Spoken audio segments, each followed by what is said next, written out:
Bonjour à tous et bienvenue sur la chaîne de la Couteau Tourangelle. Bonjour à tous. Bonjour Camille. Sylvain.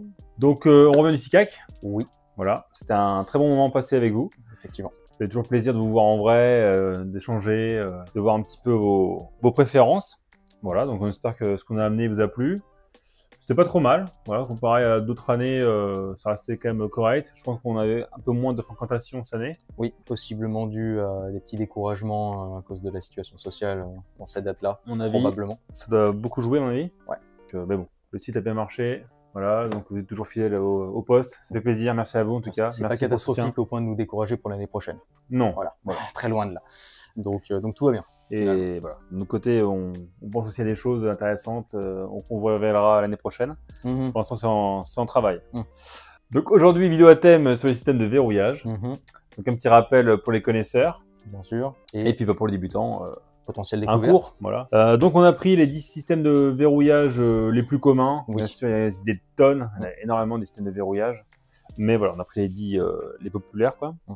Pas d'ordre particulier, c'est pas un top 10, c'est Non. juste une sélection de 10, mais il n'y a pas d'organisation particulière, donc n'attachez pas d'importance à l'ordre de traitement des systèmes. Donc on va commencer tout simplement avec le framelock. Oui. Voilà. Donc, Allez. Pour ça, rien de mieux que de prendre un Chris Reeves, parce que c'est quand même Monsieur Reeves qui a conçu le framelock. C'est vrai. Donc qu'est-ce que le framelock? Donc ça se passe de l'autre côté. Ça se passe ici, donc on va faire un gros plan pour bien profiter de ce magnifique couteau. Donc le framelock, c'est le découpage de la plaquette, tout simplement. Voilà. Et du coup, qui sera plié pour tout simplement venir se mettre en dessous le roulement. Voilà. Et du coup, la lame sera bloquée. On ne pourra plus le refermer.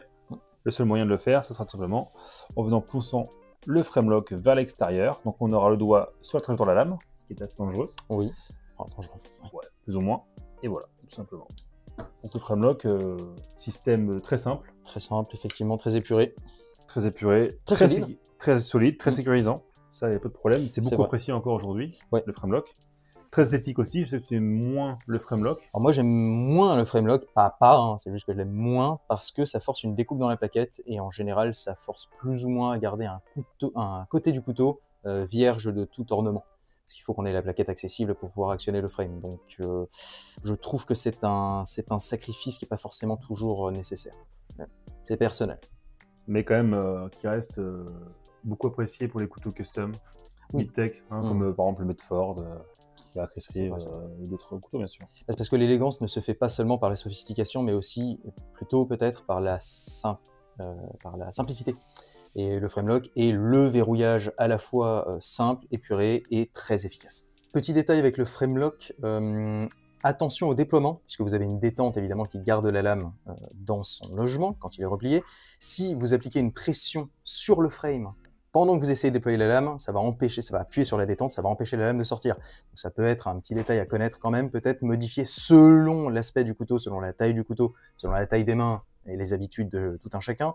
Peut-être modifier très légèrement la prise en main avec les framelock pour le déploiement et également pour le repliage, puisqu'il est nécessaire de dégager l'arrière du frame pour pouvoir le replier, sinon il ne va pas bouger et vous ne pourrez pas déverrouiller la lame. Donc, petite note avec le Oui, c'est tout à fait raison. Voilà, on a eu des fois des retours SAV où de clients justement se plaignaient que c'était dur à ouvrir. C'est ça, c'était juste une question de prise en main. Voilà, et du coup il faut vraiment mettre les doigts vers l'arrière et libérer la partie découpée. Voilà. Potentiellement un petit drawback, un petit désavantage du framelock, mais bon, qui n'est pas rédhibitoire à mon avis. Deuxième entrée dans notre liste de 10, le liner lock, qui va être un cousin éloigné du framelock. Merci Simon. Cousin éloigné du framelock, puisqu'on est exactement sur le même principe, c'est-à-dire un petit taquet qui vient se loger au niveau du talon de la lame, juste ici, mais qui va faire partie de la platine et pas de la plaquette. Donc c'est exactement la même chose, le même principe qu'un frame, peut-être un tout petit peu moins solide, mais qui va avoir certains avantages, comme par exemple la possibilité d'avoir des plaquettes intégrales, complètes et épurées, homogènes, tout à fait.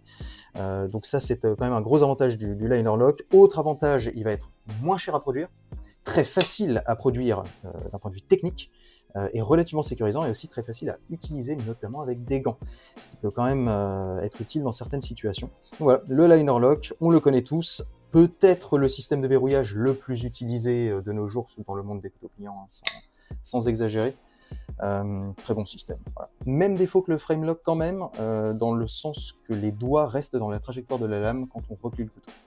Bon, rien de rédhibitoire non plus, mais une petite note à garder en tête quand même. J'en profite quand même pour montrer ce magnifique couteau, qui est un couteau Max Knives en design Torpen. Voilà. Et vraiment, elle est super, vraiment très agressif, certes. Un petit côté Bassini quand même. C'est vrai, c'est vrai. Mais vraiment, ouais, l'ouverture à claque sévère. Ce qui est impressionnant avec les designs Torpen, c'est qu'on est, ça se chevauche entre le design pur, le dessin et l'ingénierie. Parce que Torpen, ça a toujours des petits systèmes, des petits machins. Par exemple, là, l'ergot de pouce, c'est pas un truc qu'on voit tout le temps. Alors, c'est Max Knives qui fabrique, mais c'est sans doute Torpen qui a donné une impulsion dans ce sens-là. Et il est presque autant ingénieur que juste dessinateur. Et en plus, il est très sympathique. Et en plus, il est très sympa. On l'a vu aussi, CAC. C'est vrai qu'il est sympa. D'ailleurs, on le salue s'il nous regarde. Yes, donc Framelock, Lock, et maintenant on va enchaîner avec Crossbar Lock. Le Crossbar Lock. Donc ça, c'est le système du moment, on va dire. Sans forcer, oui. Donc on n'a pas pris un Benchmade pour élaborer ça. On a pris un Sarkaté, simplement. Voilà. On voulait inclure Sarkaté quand même dans le top 10, car Sarkaté quand même est très connu pour faire plusieurs systèmes de verrouillage, d'ouverture, pas mal de choses. Hein. Ils sont très aventureux d'un point de vue technique. Voilà. Ils osent, ils n'hésitent pas, ils tentent des trucs. Tout ne fonctionne pas, hein, comme à chaque fois. C'est par l'échec qu'on progresse le plus. Et CRKT progresse beaucoup. Voilà. Donc, j'aime beaucoup CRKT parce qu'ils osent des trucs. Voilà, tout simplement, ils font progresser le marché. Ils se reposent pas sur leurs lauriers. Et pourtant, ils ont des lauriers, croyez-moi bien. Et là, par exemple, ils marient un très vieux design. C'est le M21, celui-là, je crois. Oui, tout à fait. Donc, qui était inspiré du M16. Donc, un très très vieux design avec un système de verrouillage relativement récent. Et ça donne cette version-là en Crossbar Lock. Et puis, qui est bien souple, hein. Pas de problème, ça accroche pas. Réalisé. Hein, contrairement à des mini bug out en sortie de boîte qui accrochent sévère. D'ailleurs, il y avait une dame au salon qui était très déçue, qui voulait absolument un mini bug out. Elle a vu, ça avait le coloris qu'il fallait, en mauve et tout. Elle a testé en main, elle était très déçue, quoi. Vraiment, ça grippe, c'était pas du tout fluide. Donc, comme quoi, hein, parce qu'on a créé le système, qu'on est les meilleurs, quoi. C'est sûr. Après, on pourrait jouer de la sémantique, parce que là, on parle du Crossbar Lock, en sachant que le Axis Lock de Benchmade est une sous-catégorie, finalement. Le Crossbar Lock est en fait la version générique du Axis Lock qui est passé dans le domaine public il n'y a pas si longtemps. Et donc Benchmade n'est techniquement pas sur un Crossbar Lock. Ça se défend, ça peut se tenter au tribunal. Énormes avantages quand même du Crossbar Lock. On parlait tout à l'heure des doigts dans le chemin, sur le cheminement de la lame. Pas le cas avec un Crossbar Lock. Ça permet un déploiement ambidextre, à deux mains, avec des gants, et sans jamais placer les doigts dans le chemin du tranchant. C'est quand même très appréciable. Mais en revanche, une petite faiblesse sur les ressorts. Oui, les ressorts Omega qui sont souvent un petit peu faibles après une bonne dizaine d'années quand même. Hein. Il y a de la marge, faut pas exagérer, ça va pas être au bout de 2 semaines. Mais ouais, les ressorts Omega, comme c'est pour ça que sur des marques comme Teaser, en général, il y a un petit lot de ressorts offerts avec. Voilà. Un Air Benchmade, si vous pouvez le faire aussi, c'est sympa. Oui. Pour le prix des couteaux, c'est pas trop mal. Ouais, qu'est-ce qu'il y aurait à dire là-dessus? Oui, sacrifice esthétique sur le Crossbar Lock. Voilà, parce qu'il faut creuser les plaquettes et non seul. Alors là, avec le frame lock, au moins, on avait un côté qui restait vierge. Avec le Crossbar Lock, il faut creuser les plaquettes des deux côtés. Bon, donc c'est vrai qu'on perd, très esthétique, clairement. Très. Mais en termes d'efficacité, oui, et très très solide. Extrêmement sécurisant un Crossbar Lock, c'est difficile de louper un verrouillage de Crossbar Lock, c'est très fluide quand c'est bien fait, c'est très fluide au déploiement, et c'est très très sécure une fois que c'est en place, parce que c'est tout simplement c'est le principe de deux atomes de la même matière peuvent pas occuper le même espace au même moment, tout simplement. Donc la barre du Crossbar Lock va être piégée dans un logement, elle a nulle part où aller pour se désengager. Donc c'est vraiment très solide, ça réclame, pour faire échouer ce genre de truc, ça réclame d'écraser du matériau, généralement de l'acier, bonne chance, un couteau pliant avec un bras de levier de 10 cm. Donc c'est très très très costaud. On passe au lockback. Au lockback. Donc là on passe du ténor du marché actuel, le Crossbar Lock, au grand-père, toujours pas à la retraite. Non, encore beaucoup apprécié, hein, pas beaucoup de gens. Ah oui, non mais oui. Ouais. Donc là, pour illustrer ce lockback, on a pris un petit Delica. Endura. Endura 4. Delica est plus petit. En Zome Green. Endura qui est dans Cliffhanger d'ailleurs. La vidéo cinéma. On en avait parlé. Bien sûr. Of course. Donc, Endura Spirit Arco avec les plaquettes Zome, Zome, je sais pas comment on dit. Moi, je dis Zome Green, mais bon, je sais pas si c'est la prononciation. C'est très joli. C'est sympa. Beaucoup. Ça reste discret, c'est du camo super discret, mais qui peut s'apprécier quand même. Bon, ça c'est une note, ça n'a rien à voir avec le système de verrouillage. Non. Quoique, parce que le lockback justement permet de préserver l'aspect des plaquettes. Ça. Donc, bon choix de Spyderco sur un couteau comme ça qui se valorise par l'aspect de ses plaquettes, d'y mettre un lockback. Info. Ouais. Donc le lockback, un grand-père qui... Et celui-là en plus avec le petit recurve. Oui, tout à fait. Parce que maintenant, sur les nouveaux, maintenant c'est droit. Il y a des clients qui sont pleins d'ailleurs de ça. Avant c'était sympa, on savait où était C'est vrai que c'est un petit rappel le mécanisme. Et là maintenant, tout est lisse, c'est plus compliqué quoi.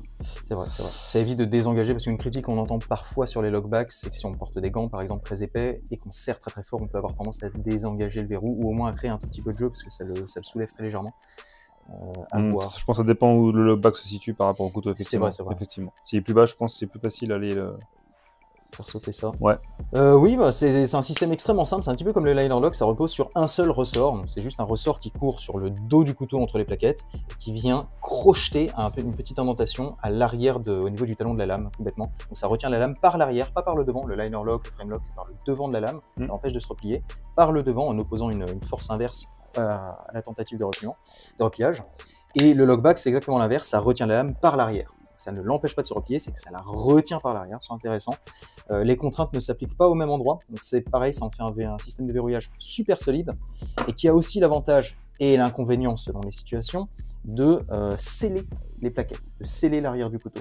Donc ça fait qu'on peut avoir une accumulation d'impuretés entre les plaquettes, et ça permet aussi d'empêcher ces impuretés de se loger dans le mécanisme. C'est intéressant de ce côté-là, peut-être un petit peu plus résistant qu'un liner lock à la pollution. Si vous faites tomber un lockback dans le sable, par exemple, ça ne devrait pas être trop dommageable. Un liner lock, selon la taille des grains et selon où ils viennent se loger, ça peut vite empêcher le déverrouillage du couteau. Tout à fait, confirme. C'est aussi l'avantage du frame lock dont on n'a pas parlé avec le liner lock, c'est que le frame lock, tout est ouvert. Il ne peut pas y avoir d'impuretés qui viennent se loger, qui empêchent l'actionnement du verrou. Donc ouais, intéressant. Donc le frame lock plus résistant... Enfin, plus résistant. Nettement plus résistant aux conditions environnementales, parce que plus ouvert, et comme tout ce qui est, c'est comme le débat AK-AR15, l'AK a des tolérances beaucoup plus larges, tout est ouvert, tout circule, donc s'il y a de la merde dedans, ça dégage, alors que la R15 c'est de la mécanique de précision, ça peut vite venir se saisir, s'il y a de l'impureté dedans, le framelock c'est exactement la même chose. Du coup, ton fameux système que tu aimes beaucoup, le Threadlock de chez Cold Steel, donc Demco. Une création Demco pour Cold Steel à l'époque, puisqu'il était employé, tu me dis qu'il était employé chez eux. C'est un lockback, c'est le même principe, donc mêmes avantages, mêmes inconvénients, ça scelle le couteau, c'est très esthétique parce que ça libère les plaquettes, c'est extrêmement solide, encore plus qu'un lockback qui l'est déjà beaucoup. Le Threadlock va être extrêmement solide, peut-être un des systèmes de verrouillage les plus solides, sans forcer aujourd'hui sur le marché, parce que on est sur exactement le même principe, c'est un ergot qui vient crocheter l'arrière de la lame, mais en fait pas directement l'arrière de la lame, puisqu'on va avoir l'ajout d'une petite goupille entre le talon de la lame et le haut du ressort qui vient encaisser toutes les forces de compression. Donc, toutes les forces se transmettent à cette goupille qui évidemment est solidaire des plaquettes et qui par conséquent récupère tout et ça évite les arrachements, que les matériaux s'arrachent, que l'acier cède et ça fait un système extrêmement solide. Vraiment très solide et sans gagner en complexité du tout parce que c'est un lockback avec juste une goupille en plus. C'est exactement le même niveau de complexité, c'est quasiment le même niveau d'ingénierie, c'est le même niveau de fabrication, ça coûte pas plus cher à fabriquer et c'est 2-3 fois plus solide. Et le lockback est déjà extrêmement solide. Donc vraiment, j'adore personnellement le Threadlock, je trouve que c'est un éclair de génie. C'est juste une petite goupille qui fait toutes les différences. Ouais, et entre le Threadlock et le lockback, en général, le Threadlock sera beaucoup plus dur à fermer. Nettement. Voilà. Même si Cold Steel ont fait énormément de progrès sur leur dernière série de production, maintenant c'est vraiment... parce qu'au début, les tout premiers Recon One, il y a 10-20 ans, si vous en rappelez, c'était vraiment une épreuve pour le pouce au début. Il fallait les actionner devant la télé pendant bien une bonne heure pour que ça commence à se faire. Maintenant, c'est très fluide. En sortie de boîte, quel que soit le modèle, ça fonctionne très bien. Même si vous prenez un Espada d'un mètre de long, ça marche très bien. Ils ont beaucoup fait de progrès. Mais ça restera jamais aussi fluide qu'un petit lockback Spyderco, beaucoup moins ambitieux. Surtout qu'un petit lockback, en général, une petite pression suffit et désengager la lame, sans problème. Alors que le Threadlock, il faut vraiment aller chercher très loin pour vraiment commencer à sortir. Et attention au lockback Threadlock, c'est des guillotines. Le truc, c'est assez violent. C'est pas un couteau pour les enfants. Surtout qu'on parle d'un tranchant Cold Steel ou Spyderco en sortie de boîte, ça va pas vous louper. Ok, on est déjà rendu à la moitié. Bah ouais, on va passer de mon côté. Donc on était sur le Threadlock. Ah, je voulais quand même faire intervenir mon petit EDC quand même pour finir sur le Threadlock. Une variante du Threadlock qu'on retrouve aussi chez Cold Steel, ça va être le Sharklock. C'est exactement le même principe. Un lockback avec une goupille pour encaisser les forces, mais au lieu de désengager en appuyant vers le bas, on va tirer longitudinalement, voilà, et C'est exactement le même principe. Hein. Vraiment, on désengage le ressort comme ça, c'est la même chose. Un tout petit peu plus complexe techniquement, peut-être très légèrement plus solide, selon les avis. Et c'est tout, quoi. C'est juste une variante technique, c'est intéressant. Je dirais pas que c'est mieux, je dirais juste que c'est légèrement différent. Je voulais en parler quand même. Il y a quand même l'avantage que c'est un tout petit peu plus facile à actionner d'une main, parce qu'on vient replier le pouce, on tire dessus, donc effectivement, ouais, c'est peut-être un mouvement plus naturel à voir. Donc le Shark Lock, une évolution du Triad Lock, mais qui n'a certainement pas booté en touche le premier. Hein. Les deux restent tout à fait d'actualité et très présents dans la gamme possible. Il n'y a pas de souci de ce côté-là. Super. Deuxième moitié de la vidéo. Voilà, on va attaquer sur le Compression Lock. Tout à fait, toujours Spyderco, bien sûr. Voilà, le Compression Lock est breveté par Spyderco, donc vous pouvez avoir ce système que chez Spyderco. Bien sûr, maintenant, il existe des petites variantes. Hein. Les Chinois sont malins. Donc, le Compression Lock, c'est un liner lock, mais qui se déverrouille non pas par le bas, mais par le haut, tout simplement. Voilà. Et donc, qui est beaucoup plus accessible qu'un liner lock. En plus, dessus, quand on déverrouille par le dessus, on n'a pas besoin d'aller sur la trajectoire de la lame pour le fermer. C'est très appréciable. Et bien sûr, c'est super fun à jouer avec. Hein. J'ai mon Para 2 pendant très longtemps. Donc, je sais que c'est un très très bon mécanisme, il n'y a aucun problème là-dessus. Peut-être un tout petit reproche que j'ai à faire au Compression Lock par rapport au Liner Lock, parce que finalement il a que des qualités par rapport au Liner Lock, même plus élégant, tout ce qu'on veut, ça épargne les paquets, c'est génial. Mais pour les coupes en très très grosse puissance, vraiment à pleine main et à forcer comme un malade, on a tendance à s'enfoncer ça quand même dans la paume. C'est moins le cas avec un Liner Lock, je trouve, parce qu'on peut venir le loger dans le pli des phalanges. Le Compression Lock repose directement à la base du pouce, pour vraiment les coupes en prise marteau, et ça peut, et éventuellement dans certaines circonstances, devenir désagréable avec le temps. C'est une expérience que j'ai eue, j'évite de tailler du bois avec mon paramilitary par exemple, parce que je me retrouve vite avec ce problème-là. Après j'ai des petites mains un peu fragiles, des petites mains délicates, mais bon, chacun son avis là-dessus. Ouais, même faiblesse aussi que le Liner Lock, qui se partage, c'est que comme c'est une barre en acier, si vous imprimez des chocs sur le système de verrouillage, vous risquez de créer un effet de compression de la barre, hein, ce qui est normal, c'est à ça que ça sert, d'ailleurs c'est dans le nom du verrou, mais cet effet de compression peut créer un effet de ressort et faire sauter la barre de son logement. Forcément on la plie, elle perd très légèrement en longueur, et tac, elle vient sauter de son logement, se désengager, et la lame se replie. Ce sont des choses qui arrivent, les Liner Lock et les Compression Lock, de mon point de vue, je sais que c'est une opinion un petit peu controversée, mais de mon point de vue, sont particulièrement sensibles aux impacts violents sur le dos de la lame. Comme tous les systèmes de verrouillage bien sûr, mais en particulier ces deux-là. Mais on est tous au courant qu'on ne tape pas sur un couteau pliant. On ne tape pas sur un couteau pliant. C'est la base, on prend un couteau fixe, on fait comme tout le monde. Voilà, donc le Compression Lock de chez Spyderco. Très élégant aussi, là il y a le facteur, il y a le wow factor, le facteur un petit peu prestigieux. Le Compression Lock est un système de verrouillage prestigieux. Ce qui n'est pas le cas du Triad Lock par exemple, ce qui n'est pas le cas du Lockback. Là on est sur quelque chose d'un petit peu bijou, un petit peu statuesque. Ah ouais, carrément. Ah oui, il y a un élément... Ok, bah écoute, son avis. C'est mon avis, mais c'est aussi parce qu'on le retrouve sur des marques et sur des modèles un petit peu plus haut de gamme. Oui, et que c'est élitiste, c'est que chez Spyderco. C'est que chez Spyderco, c'est un petit peu exclusif, voilà, évidemment. Donc un intérêt aussi. D'ailleurs, on salue tous les fans français de Spyderco. On a vu la team bien sûr, au FICAC. Très très bien représentée. On ne dira que du bien de Spyderco. Hein. Très très bien, donc on poursuit avec le Friction Lock.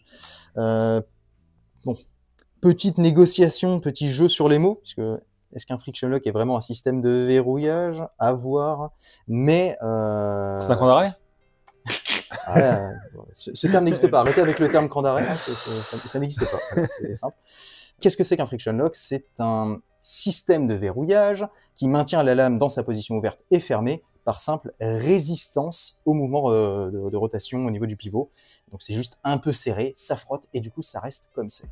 Tout bêtement, hein. Pour faire extrêmement simple. Là, on le retrouve sur un pied-monté. Tout à fait. Ce n'est pas l'apanage du pied-monté, hein. C'est un système traditionnel qu'on retrouve sur énormément de designs, même aujourd'hui, et qui souvent se retrouve énormément sur du gentleman folder.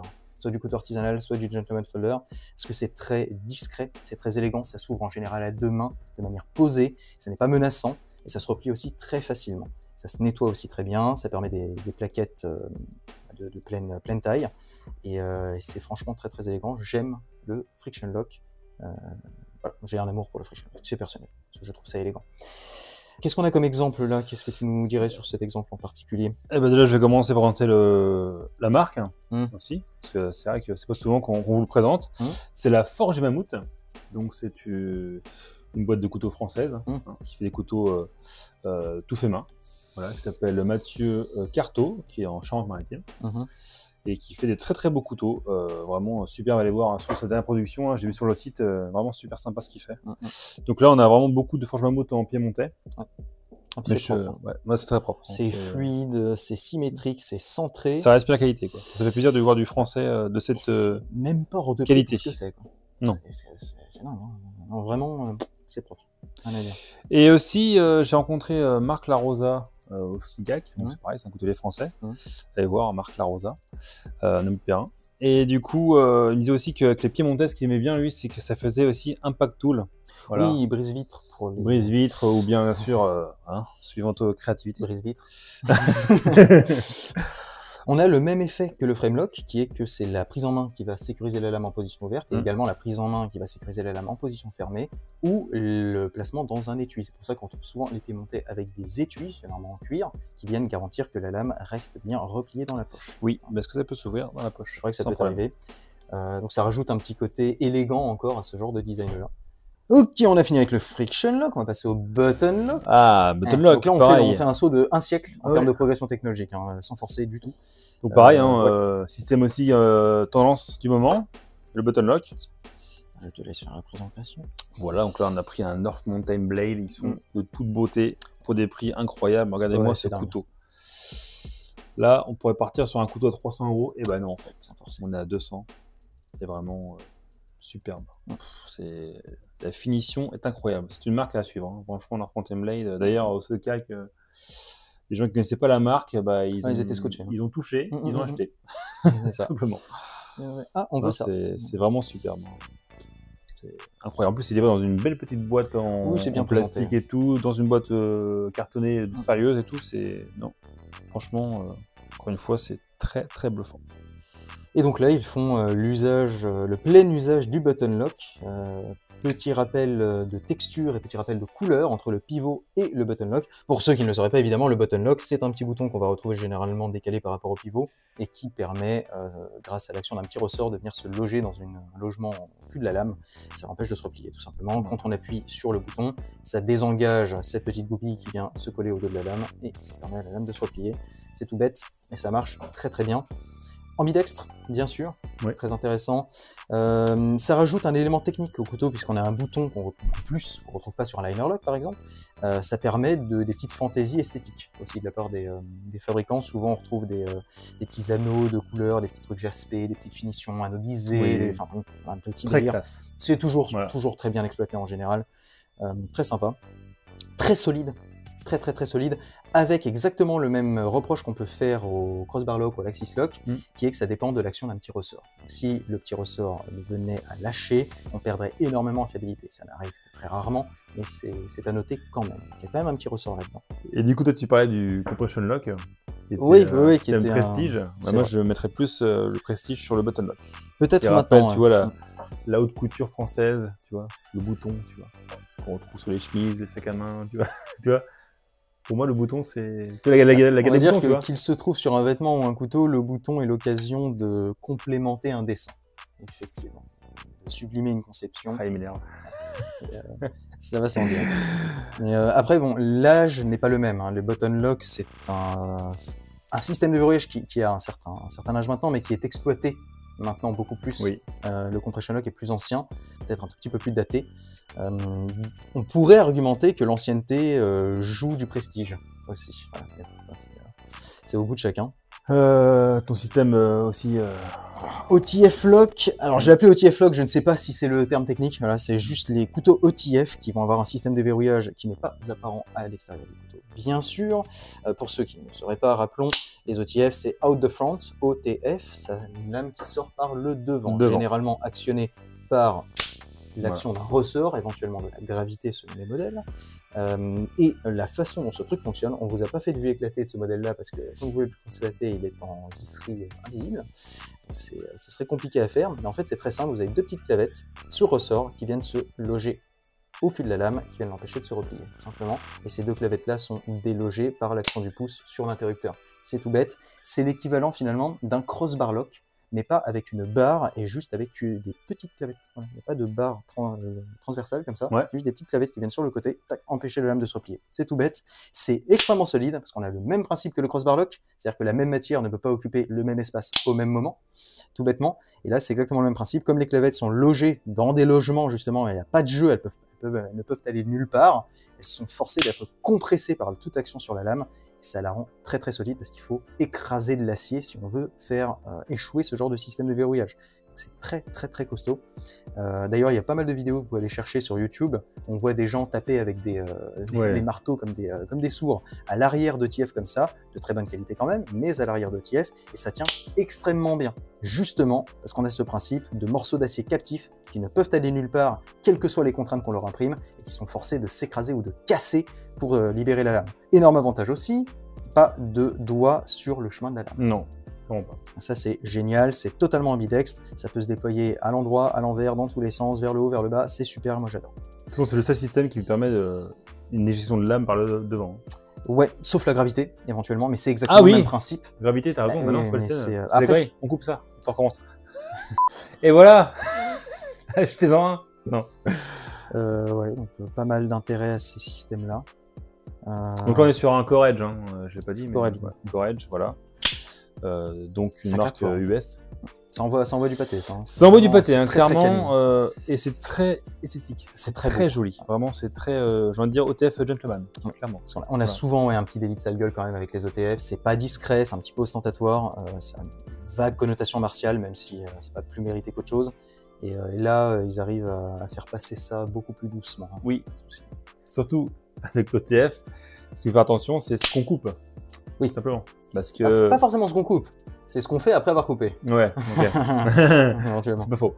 C'est-à-dire qu'il faut nettoyer sa lame à chaque utilisation, quasiment. Voilà, quasiment. Selon ce qu'on coupe. Selon ce qu'on coupe, voilà. Donc on a beaucoup de clients qui ont coupé du scotch, par exemple, qui avaient des petits morceaux de scotch sur la lame, qui ont rétracté la lame dans le couteau, et après des soucis pour les éjections. Voilà, ça marchait plus. C'est normal. Donc il faut faire attention, et pareil, si c'est ça balance dans le sable, ou je ne sais où, dans la boue, bah, bon courage après pour faire marcher. C'est ça. Donc là c'est démontage, nettoyage intégral. C'est pas si dur que ça, hein. Si jamais vous hésitez à démonter un OTF, allez sur YouTube, regardez comment c'est fait. Ça semble un petit peu arcane, un petit peu ésotérique comme fonctionnement, on sait pas trop ce qu'il y a dedans. En fait, c'est très simple, c'est un ressort bidirectionnel, un ressort hélicoïdal bidirectionnel, tout bête, deux clavettes en haut, deux clavettes en bas, et un interrupteur pour actionner le tout. C'est pas bien compliqué, c'est facile à remonter. Allez regarder un tuto quand même avant de faire n'importe quoi, mais c'est relativement facile à remonter, c'est facile à nettoyer, il n'y a pas de souci. Stressez pas pour les OTF, c'est pas plus compliqué qu'un crossbar lock, avec des petits ressorts Omega dans tous les sens, ou qu'un couteau automatique avec un ressort à la con qu'il faut recompresser pour le remonter. C'est pas plus compliqué. Et bon, on va finir avec le dernier. Le pivot lock. Le pivot lock, vas-y, serre-toi. Là, c'est le petit Vostid Corgi, très sympathique. Moi, j'apprécie beaucoup le design. Je pense que c'est pareil pour vous parce que c'est un produit qui marche énormément bien. Oui. Le petit Corgi. Voilà, donc ça reste quand même assez onéreux hein, pour un petit couteau. Parce que le système pivot lock, tu oui, la fois, on va dire qu'on est dans le haut de gamme des tarifs Vostid, mais très loin d'être dans le haut de gamme des tarifs Coutellerie. Oui, bien sûr. Comme toujours avec Vostid, et c'est pour ça qu'on les aime d'ailleurs, entre autres. Donc ouais, le pivot lock, c'est un button lock finalement, mais intégré dans le pivot, avec un fonctionnement assez différent. Ça donne un petit look vraiment futuriste, très, ça fait robot. Ouais, ça fait presque robot de compagnie. Très sympa. Petit couteau de Wally. Un petit peu, ouais. Bon, ça, c'est l'interprétation de Vostid. Hein. Il y a des interprétations beaucoup plus utilitaires, beaucoup moins recherchées, comme le... C'est quoi, c'était Deadbolt de CRKT, Deadbolt de CRKT, ouais. On peut en faire un peu ce qu'on veut. C'est ça qui est bien aussi avec des systèmes de verrouillage comme ça, c'est que selon la façon dont ils complimentent le dessin du couteau et selon les décorations et les extravagances qu'on peut se permettre, on peut faire quelque chose de soit très utilitaire, très simple, soit vraiment un délire artistique. Donc petite note quand même au passage sur le pivot lock. Toutes les marques ne maîtrisent pas la réalisation d'un pivot lock potable. Vostid, qui se sont lancés dans l'aventure, il n'y a pas si longtemps que ça d'ailleurs, en ont fait les frais il n'y a pas longtemps. Il y a eu des tout petits couacs dans les toutes premières versions de production de ce verrouillage-là. Bien résolu depuis, ne vous en faites pas, aucune chance que vous tombiez dessus. Mais ouais, ils ont tenté l'aventure, un peu comme CRKT, et il y a eu un petit peu de recherche et développement, un petit peu d'hésitation par-ci par-là, pour arriver au résultat très satisfaisant qu'on a maintenant. Et je suis sûr que beaucoup de marques ne sont pas particulièrement enjouées à l'idée de tenter la même aventure. Bah, on a fait le tour déjà, ça y est. Plus ou moins, donc ouais. Peut-être que tu voulais parler du ball bearing. Ball bearing lock. Ah oui, Ah oui. Bon, un petit Manix quand même au passage sur la table. Note passagère, mention honorable on va dire. Le ball bearing lock, toujours chez Spyderco, toujours un système un peu de niche, un petit peu prestigieux, un petit peu rare, qu'on retrouve principalement sur le Manix. Que sur le Manix. Ouais. C'est un... Ah non. Attends, j'ai un doute maintenant. Ah bah forcément. Les fans de Spyderco nous regardent quand même. C'est pas bien grave, ils nous corrigeront, hein, ouais, c'est voilà. leur spécialité, voilà. Mais ouais, donc ici sur un Manix 2 de chez Spyderco, c'est un crossbar lock, mais au lieu d'avoir une barre transversale, on a une bille qui vient se loger, pareil, dans une indentation au niveau du talon de la lame, et qui est bien sûr sur ressort avec 2 petits actuateurs sur le côté de la lame ici, qui permettent de replier le couteau. Peut-être un tout petit peu plus robuste qu'un crossbar lock, et éventuellement, selon les interprétations, parce que la sphère reste une forme géométrique plus résistante que la barre, tout simplement que le cylindre. À voir, parce que évidemment la forme de l'élément qui vient verrouiller n'est pas le seul facteur dans la résistance d'un système de verrouillage. Donc ça se discute, je ne suis pas forcément de l'avis que l'un ou l'autre soit meilleur, c'est juste différent. Mais ouais, ça se discute, les discussions sont ouvertes et depuis 15 ans sur Internet. Donc, ouais, je pense qu'on n'a pas fini. Ouais, pareil au niveau esthétique, c'est moins bien, quoi. Des sacrifices, évidemment, des sacrifices, là va sans dire. Mais ambidextrie, mais accessibilité avec des gants, facilité de nettoyage, fiabilité, robustesse. Sinon, pour tout ce qu'on a sur la table, je placerai évidemment, à l'exception du friction lock, bien sûr, mais je placerai le liner lock dans la catégorie le plus faible en termes de pure résistance mécanique. En général, parce que c'est pareil, si vous prenez un liner lock épais de 5 mm, c'est sûr que ce sera plus solide qu'un petit backlock tout mignon. Mais, de manière générale, liner lock pour moi le plus faible, moins résistant du lot, et le triad lock slash shark lock le plus résistant du lot, à mon avis. Tu as fait raison, parce que déjà dans les couteaux vraiment bas de gamme, les Liner-Lock en général, il n'y a pas longtemps. Et après, en tout cas, ils commencent à avancer. C'est vrai qu'il y a le problème du grip, ouais. C'est bien pas que le frame. Mais d'ailleurs, on pourrait se dire, oui, un liner lock, c'est super simple, c'est juste un bout d'acier tordu. Non, ça demande quand même de l'ajustement de précision pour avoir vraiment des bonnes surfaces de contact entre le talon de la lame et le haut du liner. Et ça demande aussi de prévoir l'usure du système de verrouillage. Tout à fait. Donc, comme tu dis, Sylvain, ça peut vite se retourner contre l'utilisateur ou contre le fabricant si c'est fait à moitié, comme souvent. Exactement. Des fois, on va venir claquer fort son liner lock.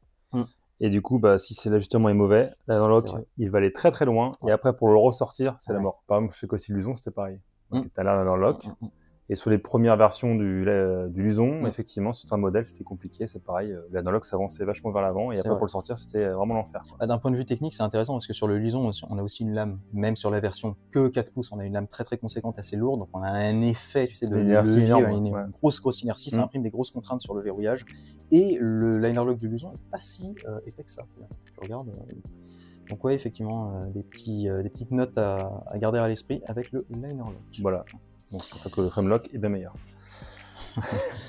Peut-être bien, c'est potentiellement vrai. C'est potentiellement vrai. Donc voilà, la vidéo vient vers son terme. Merci d'avoir regardé jusqu'au bout la vidéo. N'hésitez pas à mettre dans les commentaires le système de verrouillage que vous préférez. Voilà, en tout cas, nous on a partagé. Moi, je préfère plutôt le frame. Ouais, ça voilà. Personnellement, le triad. Oui, ça, j'avais compris. On avait compris. Voilà, donc merci à vous. Encore une fois, merci pour le soutien. Et merci pour les pouces bleus et tout le tralala. Merci d'être venu Jessica si c'est le cas. On vous attend l'année prochaine si c'est pas le cas. Et puis à bientôt pour la prochaine vidéo. Ça marche. Allez, ciao. Ciao.